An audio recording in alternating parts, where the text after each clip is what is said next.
This is the San Francisco 49ers Report. Chase Sr. here with you. Coming up on today's show, why and how the San Francisco 49ers dodged a major bullet.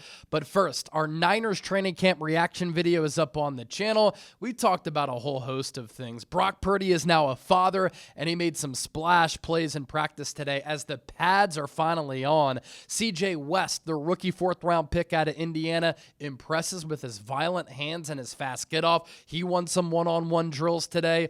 Mykel Williams, another rookie from this draft class, continues to look the part for San Francisco. Is rookie cornerback Upton Stout going to lock down the nickel corner role?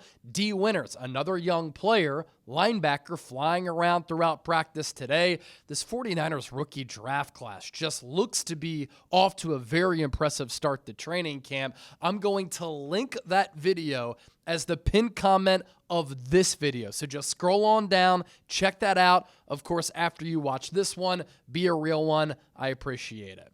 As for how the 49ers dodged a major bullet, couple of different directions that I want to go here with this show. Let's rewind back to the pre-draft process going into the 2025 NFL draft in April, right? Because the draft took place at the end of the month.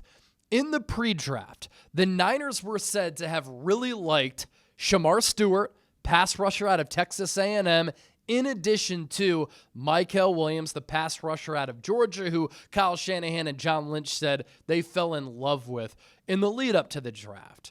And it's easy to see why this Niners organization prioritized those two players at that position, with what Robert Saleh likes from defensive ends, with what Chris Kocurek looks for in defensive ends, and what John Lynch said the Niners look for at that position, right?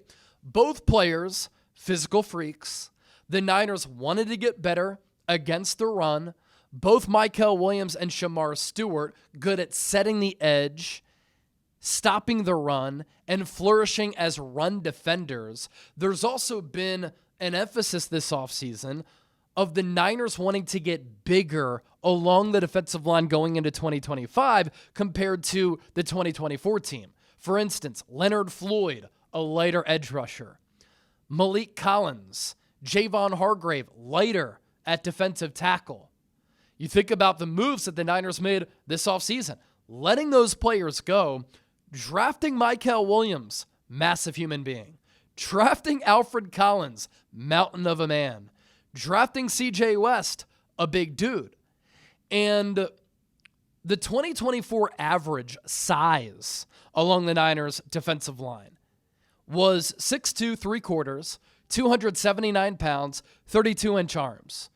The 2025 average, 6'4", 3/4, 290 pounds, 33.5-inch arms. So that's 2 inches taller, that's 11 pounds heavier, and that's 1.5 inches longer arms on average between this Niners defensive line going into 2025 and the Niners defensive line going into 2024. So whether you went Mykel Williams or Shemar Stewart, they would have helped you accomplish those aforementioned things.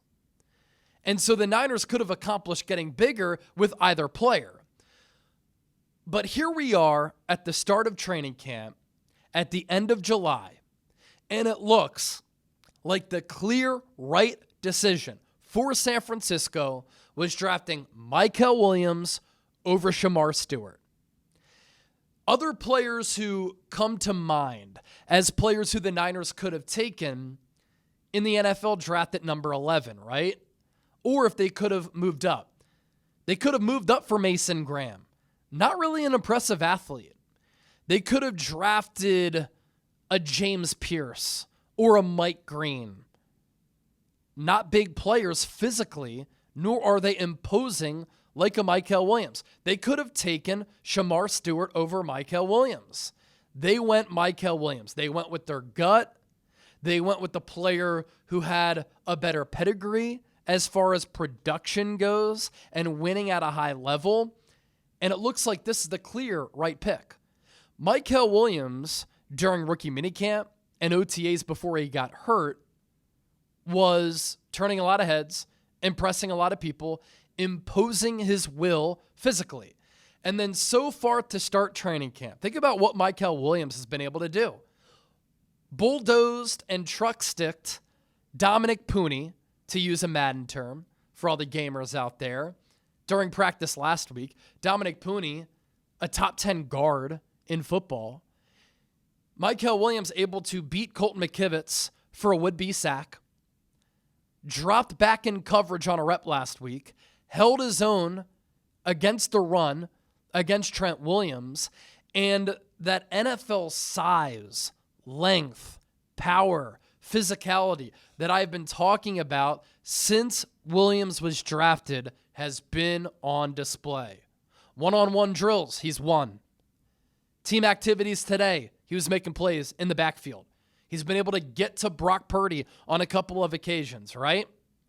Whereas Shemar Stewart, with that contract holdout, didn't do anything in the spring. Just got on the practice field the other day for the Cincinnati Bengals, and he was a little bit overwhelmed physically by some Bengals offensive linemen. Mykel Williams, he's going to need to contribute for this Niners team in 2025. The Niners need him to be ready to play. Whereas Shemar Stewart is on this slow learning curve, his development has been delayed, and it just looks flat out like Mykel Williams is the better player as compared to Shemar Stewart. And then elsewhere, right? The Niners could have spent big money in free agency. They could have brought back and retained older and expensive players. They have the second most cap space in the NFL right now, in the mid-40s, millions of dollars. Instead, they reset, they built through the draft, and this draft class is looking good. John Lynch, Kyle Shanahan, and this front office, they may have cooked. Mykel Williams looks to be a player. Alfred Collins getting run with the ones. CJ West dominating one-on-one drills today. Violent hands, quick get off, looks the part. Upton Stout running with the ones. He could lock down the starting nickel job. Specifically on defense, you needed to hit on those players. If you hit on those players, you get younger, you get more athletic, you get twitchier, you get more explosive, you get healthier, you get a lot cheaper, and the vibe and the feeling around this team completely different right now as compared to this time last year when the Niners were physically, mentally beat down, when they were an older team. This team has this hunger about them. And a lot of that is because of the influx of youth. The Niners also could have gone out and traded for a pass rusher, whether it be a star or a more expensive player. They could have given a player a bag. They traded for Bryce Huff. Bryce Huff is very quick, very explosive. The speed element to his game is going to be a great complement to what the Niners already have with Nick Bosa, Alfred Collins, CJ West. He flourished under Robert Saleh. He had 67 pressures and 10 sacks in 2023. He has a fast get-off. He has good bend around the edge. Wasn't a scheme fit for Philadelphia. Great scheme fit for San Francisco. And the Niners gave up a fifth, which can become a fourth, and they're paying him, under $8 million this year? So in all of these decisions that have been calculated by the Niners, they could have easily gone another route. But with what they've done, how they've built, and the moves that they've made, I think they're going to pay off.